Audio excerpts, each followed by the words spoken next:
KV. ಪುಟ್ಟಪ್ಪನವರು ಹೇಳಿರೋದು, ಕುವೆಂಪು ಅವರು ಹೇಳಿರ್ತಕ್ಕಂಥದ್ದು ಸಮಪಾಲು ಸಮಬಾಳು, ಸಮಪಾಲು ಸಮಬಾಳು.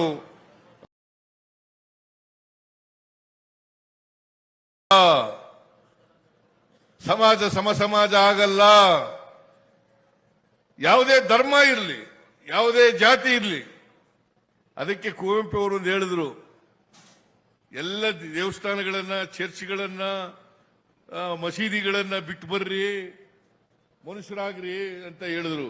ಸರ್ವ ಜನಾಂಗದ ಶಾಂತಿಯ ತೋಟ, ಸರ್ವ ಜನಾಂಗದ ಶಾಂತಿಯ ತೋಟ ಆಗಬೇಕು ಅಂತಂದ್ರು. ನಾವು ಮತ್ತೆ ಸಮಾಜವನ್ನು ಒಡಿತಕ್ಕಂಥ ಕೆಲಸ ಮಾಡಬೇಕಾ?